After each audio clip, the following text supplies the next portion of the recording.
Hello. Um, my name is Melvin. Um, Once again, gonna read a chapter of my story, the POE and the Gateway in the Basement. It's part of a mini series, and I've gotten 3 books written, and writing the outline for the 4th one as we speak. So, like, comment, share, subscribe. Tell me what you think. Bad or good, constructive criticism is welcome too. So here we go. Jacob wakes up early the next morning. At first, he wonders why Brittany is not sleeping next to him, but it comes to him very quickly why he is all alone. So, without another thought in his mind, he gets out of his bed, puts on some clothes, and walks out into the living room. Once he gets out there, he notices that everybody is already out there. He guesses it's that they are waiting on him before they do anything. Brittany, I'm glad to be seeing you again. I thought that I would have to start a search party to find you. Jacob sits down next to Brittany in the only open seat. Well, you don't. But I find out something very intriguing and disturbing. I don't believe I can take any more disturbing news right now. I've seen enough disturbing things to last me for a while. So you know what? Just keep me in the dark about what you have discovered. Jacob's being completely honest. I believe that what I have to tell you might actually be in your interest. The headmaster finally speaks. I still don't want to hear it, but go ahead and tell me anyways. Jacob lights up a cigarette, trying to prepare himself for the worst. For starters, your father and Brittany's mother used to be top secret field agents for the Detectives of Earth. Both of them were really talented agents. Them and their team closed dozens of classified missions. We believed that they were unstoppable. That was until one very dangerous mission when their lives were taken. I have no idea what that mission entailed, but I do know that Balthazar took both of their lives. But something is still bothering me. What might that be? Jacob and Brittany both are paying close attention to every word that is coming out of the headmaster's mouth. Your father was a lead field agent of the team who only took secret cases. He was one of the best agents I have ever laid my eyes upon. I remember him talking about you. He used to tell me that having to leave you was one of the hardest things that he had ever had to do in his entire lifetime. Seeing that the headmaster is only talking about Jacob's father, Brittany decides to go fulfill her curiosity. So she walks over towards the dining room table, gazes upon the 3 books that Nick brought back from Hell's library. What can go wrong in reading a book? She asks herself. She then touches the front cover of the book that is lying on top, but she did not have to pick it. Oh, turn page. Pick it up to read it, as the book itself, along with its 2 companions, float off of the table and into the air right in front of Brittany's eyes. The 3 books mesmerize her as they turn their own pages backwards and forwards. Brittany sees very vividly Jacob and Rebecca having sex in Jacob's bed. She actually believes every second of what she has seen, like she is actually witnessing the event in person. Jacob is on the bottom and Rebecca is on the top, riding him like she is a cowgirl. Both of them moan in ecstasy as they both hit their climax at the same time. Afterwards, all 3 of the books land very carefully back onto the table. Brittany, on the other hand, is furious with Jacob. She could not believe that he could actually cheat on her. But with Rebecca, whom is better looking and more in shape than she is, she stomps over towards where Jacob is seated. All of his attention is focused completely on the headmaster's words. His whole life he has been wondering about his father, and now he is getting everything that he has ever wanted to know. You know what, Jacob? You are a piece of shit. You are a 2-timing cheater. Brittany slaps Jacob's left cheek as hard as she can. What are you talking about?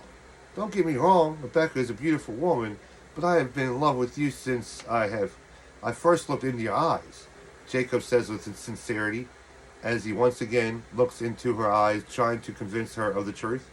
But it does not work at all. because the next thing that he sees is Brittany's right fist being thrown right into the same cheek where he still has a handprint from where she just slapped him. He then falls upon the floor. "Why did you do that, Brittany?" Nick asks. He stands up and walks over towards her. Finally realizing what she has just done, Brittany kneels down beside her boyfriend to check up on him. "I don't know what happened. The last thing I remember is looking through the 3 books that are lying on top of the dining room table. There are now tears forming at the bottom of both of her baby blue eyes. Let me guess. You tried to read one of these books." Rebecca walks over towards the dining room table and grabs the books. "I might have. I mean, come on. I figured what harm could come from a book?" Brittany is sad and confused now. "You would actually be surprised. Once you learn a few things, you will realize that unknown is always threatening. That is until you finally understand it." Rebecca hands the 3 books over to the headmaster. "These 3 books have evil spirits trapped inside of them, just like all the books in Hell's library have. Every book that is shelved in that library wants to cause pain and mischief. I would advise for anybody, that includes my field agents, to turn the other cheek and don't be interested. These books can actually cause death to those who don't treat them with fear and respect." The headmaster places the 3 books inside his carrying case and smiles. "I'm proud of Nick for stealing these books. He made a horrible situation and turned some usefulness from it. These books will give the protectors of Earth an upper hand against supernatural beings." "But what did you find out by skimming through them? Tell me they are important into helping our cause." Nick defends himself. He does not want to know that he brought those books back for nothing. His girlfriend died in her sleep, so he could bring those back with him. "Don't worry, Nick. I have very useful information for you right now. Now, granted that it won't permanently kill Balthazar, but it will weaken his tightly grasped arm of humanity and be trapped in his own personal hell for some time. Okay, I'm glad to hear that those books are coming in handy. So what shall we do about this difficult mission we are currently stuck on?" Nick is in a hurry. He has been patient long enough. He has to do something. A glow shimmers out of the ventilation duct, which nobody notices at the time, because all of their attention is completely focused upon the headmaster. From what I am beginning to gather from the little bit of text that I can actually translate, once you are inside the dimension of the damned, you have to close the gateway from the inside. Small portals can be closed with just a little bit of blood, but the gateway that Balthazar is currently using, you have to find a key that is probably guarded by zombies or more like Balthazar himself. But once you have that key in your possession, you have to close and lock it from the inside. The headmaster begins to explain, but the translation is not easy for him. He has to skim through each and every book, only because he can only find tiny bits of information from the text that his field agents would understand. Most of it he does not understand himself. Gabriel, the headmaster of the Protectors of Earth School, would probably be able to translate this dead language better than he can.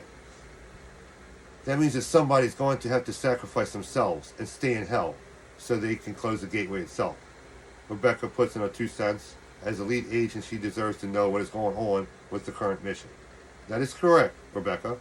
The person who chooses to sacrifice themselves won't officially be dead, but they'll be trapped in hell until they can find another gateway. And in hell, they can feel like lifetimes. Nick jokes. He tries to lighten the mood, but he does not have any luck. Granted that the joke is horrible, especially when it's probably true. Rebecca is hit with a little bit of blood right on her left cheek. She quickly looks downward and realizes there is a zombie hand sticking out of the headmaster's stomach. Then she looks up and sees that 2 more zombies are on both sides of him, eating off his shoulder blades and neck. He looks upon her with a loving gaze as he grabs onto both her hands with his own. For a split second, she thinks about letting go of his hands and reaching for her sword.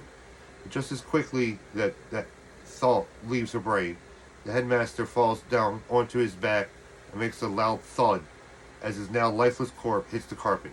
4 more zombies jump on top of him and begin to feast. Now, with both of her hands now free, Rebecca quickly unsheathes her sword and gets ready to attack. By that time, there are at least half a dozen zombies, and by the looks of their faces, all of them are starving. Brett, Frank, and Nick all have their swords out and all ready to on the attack. Hey, Brittany, is that my mother? Jacob regains consciousness right when the zombie form Miss Whitmore grabs the 3 books that are beside what's left of the headmaster. She gazes right into his eyes and looks at him like he is a Big Mac meal from McDonald's. But not her son. If she did not have to follow Balthazar's mission plan, she could jump him and eat his flesh and enjoy every second. Just the sound of it makes her hungry. But nevertheless, she escapes through the gateway from where she entered. But the battle is not over. There's still half a dozen zombies left to kill. Rebecca is proud of her team and how quickly they are handling the situation. She did not even have to get blood on her sword this round. Brett, Frank, and Nick take the heads off of every single zombie inside that apartment, except for one. Hey, Brittany, I think that you might want to honor killing this zombie. Nick informs his new teammate. Why? What is so special about him? She looks upon Jacob. He reassures her that he is fine by nodding his head. Trust me on this. You're going to have to come over here and find out. You won't be disappointed. If you do, I will tell you that. Okay, if you insist. She gives Jacob a goodbye kiss, stands up, and then walks over towards where Nick is standing. But she does not need to ask why he wants to see her. Once she is standing next to him, she sees her father slowly creeping towards her. My father was killed and turned into a zombie. I know this already. So what do you want me to do about it? Brittany sounds a little angry. Nick did not have to show her. Seeing her father walking around as a mutilated, hungry corpse is very upsetting to her. Wait a minute. Turn the emotions down a little bit. Would you? I just want to know if you would like to do the honor. Nick tries to hand her his sword. You guys go ahead.